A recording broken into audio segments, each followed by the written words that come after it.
Today we're talking about an innovation that's revolutionizing the automotive world: autonomous driving. It's no longer just a futuristic idea, but a real technology already in use in some cities. Together, we'll explore how it works, what technologies make it possible, and what the 6 levels of automation mean.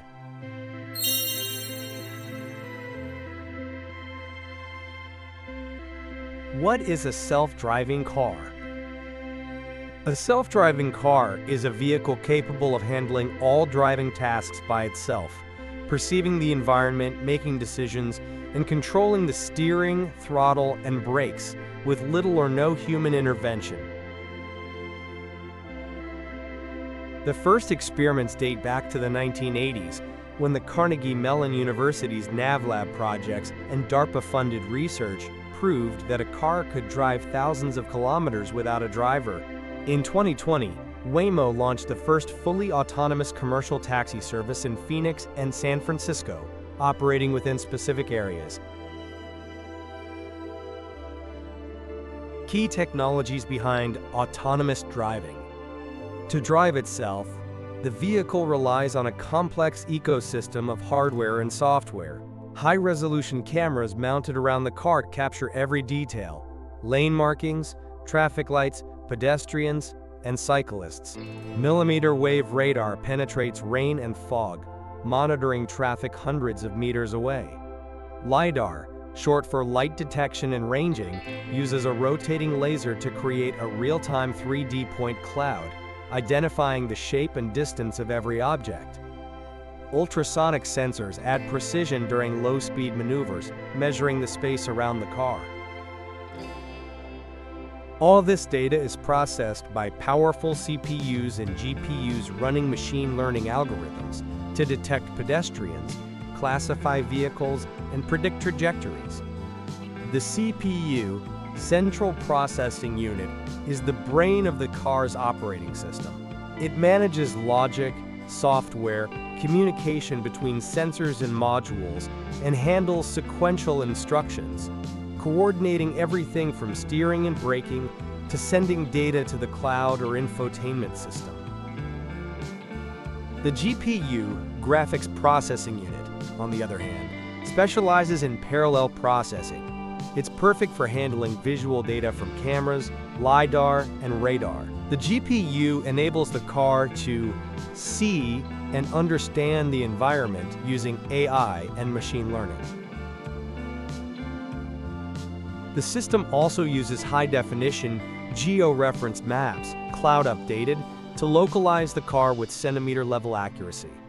Finally, the generated commands are sent to the vehicle's electronic control systems, steering, brakes, and throttle, which act as electronic actuators, executing the path within milliseconds and with a precision no human could match.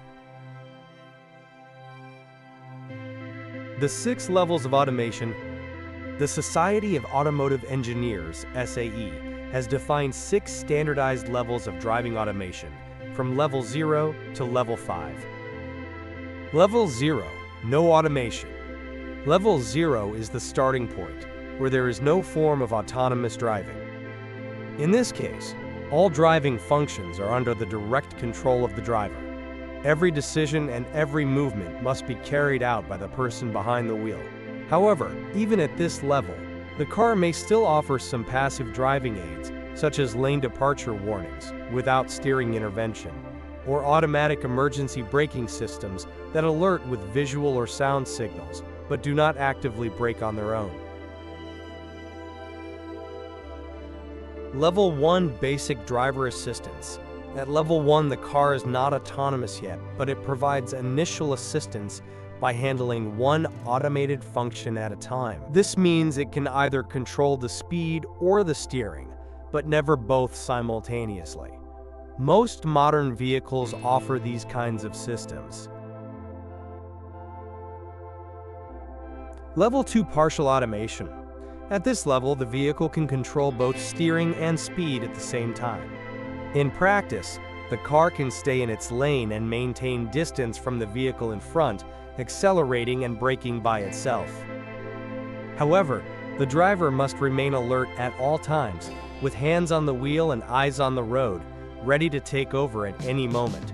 A common example is Tesla's basic Autopilot or Volkswagen Group's Travel Assist. Level 3. Conditional automation. Here, the car becomes truly smart in certain scenarios. In specific conditions, such as well-marked and mapped highways, the vehicle can independently manage all driving tasks: steering, acceleration, braking, and environmental monitoring.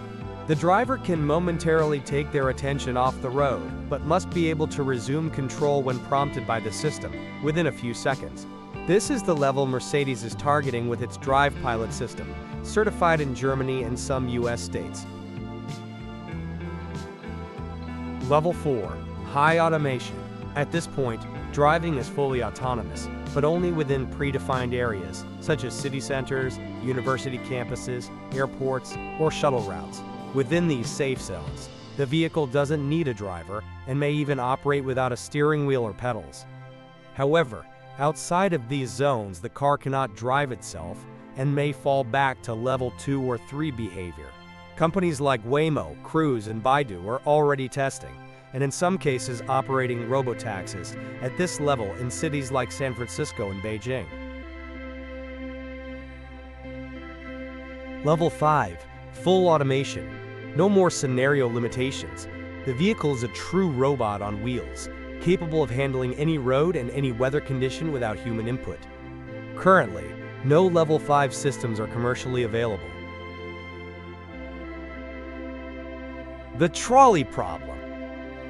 One of the most debated aspects of autonomous driving is the so-called trolley problem, a thought experiment where an out-of-control train is heading toward 5 people tied to the tracks, and the only way to stop it is to divert it onto another track, where, however, there is one person who should be saved and who should be sacrificed.